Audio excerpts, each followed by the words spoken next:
ಸಂಪುಟ ಸರ್ಕಸ್ ಮತ್ತೆ ಇದೀಗ ಆಕ್ಟಿವ್ ಆಗ್ತಾ ಇದೆ. ನಾಳೆ ರಾಹುಲ್ ವಾಪಸ್ ಆಗ್ತಾ ಇದ್ದಾರೆ ವಿದೇಶದಿಂದ. ಹಾಗಾಗಿ ಶೀಘ್ರದಲ್ಲೇ ದೆಹಲಿಗೆ ಡಿಕೆ ಶಿವಕುಮಾರ್ ಮತ್ತು ಸಿದ್ದರಾಮಯ್ಯನವರು ತೆರಳಲಿದ್ದಾರೆ.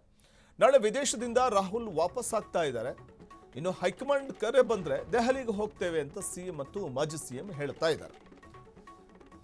ಶೀಘ್ರದಲ್ಲೇ ದೆಹಲಿಗೆ ಡಿಕೆ ಶಿವಕುಮಾರ್ ಮತ್ತು ಸಿದ್ದರಾಮಯ್ಯನವರು ಹೋಗಲಿದ್ದಾರೆ. ನಾಳೆ ವಿದೇಶದಿಂದ ವಾಪಸ್ ಆಗಲಿದ್ದಾರೆ ರಾಹುಲ್ ಗಾಂಧಿ.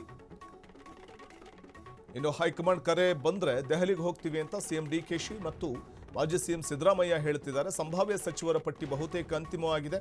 ಜುಲೈ 15ರೊಳಗೆ ಸಂಪುಟ ವಿಸ್ತರಣೆಯ ಸಾಧ್ಯತೆ ಕೂಡ ಇದೆ.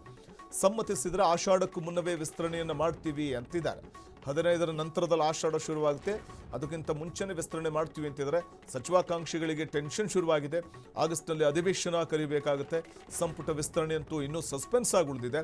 ಡಿಕೆಶಿ ಸಿದ್ದು ದಿಲ್ಲಿ ಪ್ರವಾಸದತ್ತ ಈಗ ಆಕಾಂಕ್ಷಿಗಳು ತಮ್ಮ ಚಿತ್ತವನ್ನು ಹರಿಸಿದ್ದಾರೆ.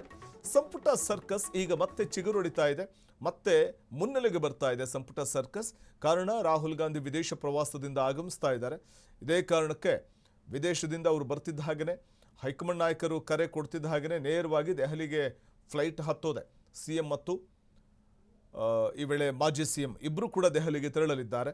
ಈ ವೇಳೆ ಇನ್ನುಳಿದಂತಹ 20 ಸ್ಥಾನಗಳನ್ನು ಭರ್ತಿ ಮಾಡುವಂಥ ಒಂದು ನಿಟ್ಟಿನಲ್ಲಿ ಎಲ್ಲ ಸ್ಥಾನಗಳನ್ನು ಭರ್ತಿ ಮಾಡಲಾಗುತ್ತಾ ಅಥವಾ ಕೆಲವೊಂದು ಸ್ಥಾನಗಳನ್ನು ಹಾಗೆ ಖಾಲಿ ಬಿಟ್ಕೊಳ್ಳಲಾಗುತ್ತಾ? ಏಕೆಂದರೆ ಅಸಮಾಧಾನಿತರ ಸಂಖ್ಯೆ ಹೆಚ್ಚಾದರೆ ಅದನ್ನು ಶಮನ ಮಾಡಬೇಕು ಅನ್ನುವಂಥ ಕಾರಣಕ್ಕೆ ಕೆಲವೊಂದು 20ರಲ್ಲಿ ಕೆಲವು ಖಾತೆಗಳನ್ನು ಹಾಗೆ ಉಳಿಸ್ಕೊಂಡು ಇನ್ನಿತರೆ ಖಾತೆಗಳನ್ನು ಭರ್ತಿ ಮಾಡುವಂಥ ಸಾಧ್ಯತೆಗಳು ಹೆಚ್ಚಾಗಿದೆ ಅನ್ನುವಂಥದ್ದಿದೆ. ಅಥವಾ ಎಲ್ಲ ಖಾತೆಗಳನ್ನು ಒಟ್ಟಿಗೆ ಫುಲ್ಫಿಲ್ ಮಾಡ್ತಾರಾ ಅನ್ನುವಂಥದ್ದನ್ನು ಕೂಡ ಕಾದು ನೋಡಬೇಕಿದೆ.